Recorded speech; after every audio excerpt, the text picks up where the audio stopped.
But habit, okay, it doesn't matter. If I come to Coimbatore, my breakfast has to be in Annapurna only. It will be pongal, 2 puris and vada.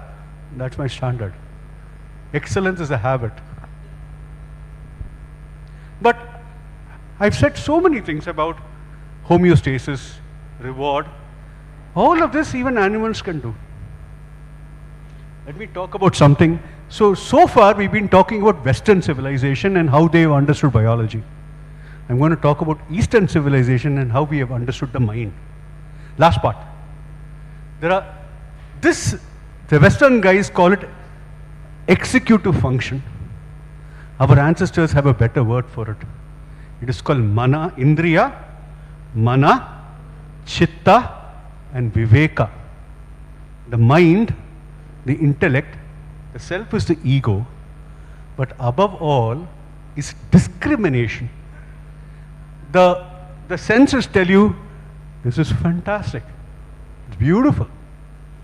Yeah, the mind tells you it may be beautiful, but it may have good or wrong.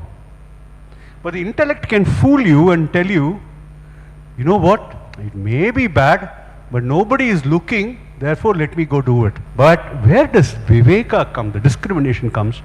No, even if nobody is looking, I shouldn't be doing something that is. It is discrimination that is cultivated that allows us to overcome.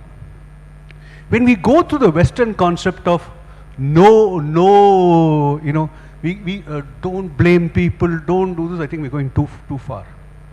Discipline is the most undervalued word in the world. It is cultivated, it is practiced, it is ingrained. Without discipline, there is no liberation. The Vedanta text will tell you that Chadushya Chatushtam, meaning, Sadhana Chatushtam, meaning, unless you have these 4, you can't go to the next level. Similarly, if you want to overcome obesity, you want to overcome diabetes, you need to learn this viveka, the discrimination of eating. Whether we like it or not, obesity is largely a disease that has occurred because we have not learned how to eat right, on time, the right amount, and be able to say no when it's important. So, let me go back to Thiruvalluvar and then I'll close. Sendra idattal selavida thidori nandrin pal uiptadu arivu pulattin nanmai theemaigalai aaraindu thiyadani neeki nalladan kan seluttuvathu arivu. What does he mean? Discrimination, vivekam. That viveka is what drives. And how do you get viveka? By practice. The Gita says, Abhyasatu kaunteyaha. It doesn't happen in one day. You'll slip, you'll fall, you'll slip, you'll fall. But each time you need to get up and learn. So with that, let me summarize. The wiring, the clocks, the environment contribute to the need and the reward sensation. Balancing them helps the metabolic sensors suggest our need to eat. An imbalance of any of these and all of these leads to disordered eating. Disordered eating leads to obesity, leads to diabetes.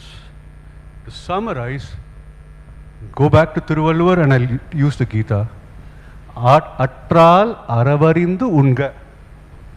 Adudambu petran nidi tuikum aru. Aru na vadi, Tamil. Not aru, vadi. Mun undadu attral, pin unbadanai alavu arindu, alavitraga unga. How do you do that? By practice. So eat together, take what you need, think whether you need it, think, and you will make mistakes, you will fall. This morning I had breakfast which I haven't had for many days. But I'll go back and I'll tell myself, you know what, you made a mistake today, let me change myself. After all, we are not meant to be perfect. We have this lifetime and several lifetimes to become perfect. But we need to start now. To close, the Gita says it much better than anything else. Yuktahara viharasya yukya cheshtasya karmasu Yukta swapno bhavodasya yogo bhavati dushkaha. Rather, everything in life needs to be moderation. Yukta ahara, small amount of food, modest amount of food. Yukta vihara, even போய் எல்லாரையும் அணைச்சி கட்டிக்கணும்னு இல்லை, John விட்டு பழகிறது. Yukcha testasya, at 40 I think I want to become a marathon runner. Doesn't make sense.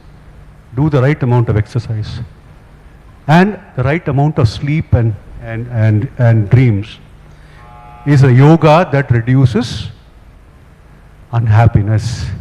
So this is my little spiel on eating. I hope you have a good lunch. Thank you so much. For your excellent talk. We'll have a discussion at the end, is that right? Yeah, later. Thank you. GLP-1 receptor agonist. Over to you, sir. Good morning to everybody, and first of all, thank the organizers, Dr. Balamarajan and Dr. Rajendran and the scientific members for giving me this opportunity, and thank the LLE for the nice opportunity given to me. Now, my topic is tirzepatide head-to-head with the GLP-1 receptor agonist. After listening to Dr. Krishna Seshwar sir's lecture, probably Thiruvalluvar will become the first enemy to Lilly. So, let me go to the topic now. Tirzepatide is a dual GAP and GLP-1 receptor agonist, recently introduced by LLE group. The prime aim of the study is to analyze the mechanism of action of the tirzepatide molecule and the clinical trial data, what they have given, and to analyze the tirzepatide molecule with semaglutide in 2 trials. One is a SURPASS-2 trial and the other one is a SURMOUNT-5 trials. Both are, one is looking after the glycemic reduction and one is looking after the weight reduction. So this is the main thing that I am going to talk to you, this topic. This is the disclaimer and the rules and regulations of the Lilly group. This program is sponsored by and speakers are presenting on behalf of the Lilly group and disclosures. Yes. GIP, they have forgotten hormone for a long time. You have been seeing the molecule GLP-1 for a long time, pretty high, more than a decade back we had the GLP-1 molecule. Initially, about 30-40 years back, what we had, the incretin system, so that is the insulin secretory capacity was mainly governed by 3 main hormones. One is the secretin and the gastrin and cholecystokinin. So these are the 3 things that we were modulating those days. And of late, we came across these 2 specific peptides that acts upon the GLP and GIP.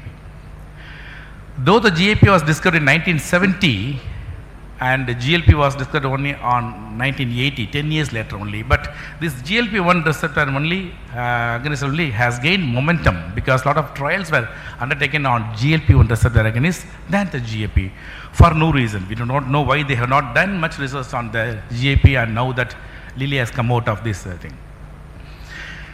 So to say which hormone is best, whether the GLP-1 receptor or the GIP is best, this is one of the million-dollar question which they have got some answers after doing some researches and clinical trials. So they were analyzed whether the GLP-1 acts very nicely or the GIP-1. For that, what they have done is they have given a 70 grams glucose load to the patient, and they given a GLP-1 receptor antagonist exendin for a patient. And another trial was done, the GIP, to analyze the GIP effect. The patient was given a OGTT and given a GIP receptor antagonist, that is a GIP amide groups. So they have seen the glycemic output, how the glycemic controls are there, and how the insulin sensitivity has improved, and how the glycemic excursions has occurred.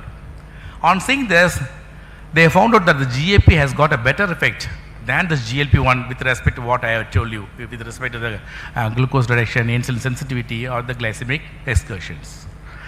But of late again, they have done with the IV glucose tolerance test, where they found almost equal effect. Both the hormones GIP and GLP has got same type of glycemic reductions in this IV glucose tolerance test. So to say, both the molecules has got almost the same type of actions on the glycemic reduction. What happens to the weight reduction on actions of GIP and some other aspects also is now gaining momentum with the GIP. So what they say, both the molecules GIP and GLP, both are step siblings, they are called as step siblings rather than the monozygotic twins. They got almost same type of actions, but subtle differences are there. And coming to the proposed roles of the GAP and GLP, both activity, GAP activity and GLP activity. GAP activity is almost similar to the native GAP hormone, whereas the GLP activity is less pronounced than the native GAP. This is the main aspect that we have to understand now. And coming to the central nervous system action, both they got an action on the reduced food intakes, no doubt about it. Both has got a suppression of the appetite system, no doubt about it. But GAP has got something extraordinary in that these GAP systems, they got peculiarities in that they are almost pronounced in the various regions of the CNS systems. They are expressed in almost all the CNS tissues than the GLP molecule. They are present where the GLP is there. They are present where the GLP receptors also not there in that. So these are present widely in the CNS concept. And second thing, they are easily able to cross the blood-brain barrier because their actions are more pronounced with the arcuate nucleus, where the arcuate nucleus and the other nucleuses like a ventromedian or dorsomedian or the lateral nucleus or the paraventricular nucleus, everything is situated near the blood-brain barrier, where the blood-brain barrier is incomplete. So that there's easy diffusion of glucose, insulin, leptin and other things are very easily possible. Thereby the GP also easily can enter into the circulation via the incomplete blood-brain barrier and act on the arcuate nucleus. This is one of the things that has got a more pronounced action for the reduced intake of food. And of course if we come to the nausea also, GAP has got a decreased nausea vomiting sensation than the GLP. GLP has got a decreased, increased nauseating feeling, but here the GAP action is bit less. Decreased nauseating feeling. So that's why when these two molecules are combined, the nauseating feelings are very less and the patient's complaints improved. That is why there was a greater reduction of body weight when these two molecules were combined. Then coming to the pancreatic system, there is an increased insulin secretion in both the hormones, GAP and GLP. But if we see the GAP and receptors, by means of the virtue of the presence of the diacyl fatty acid chain, that prolongs the half-life period. Along with that, it has got some more action also of insulin secretory effect also, and increases the insulin sensitivity also. And of course, one more thing we have to notice is a weight independent factor. Because in weight dependent factor, we got an insulin sensitivity. But this molecule has got a weight independent action.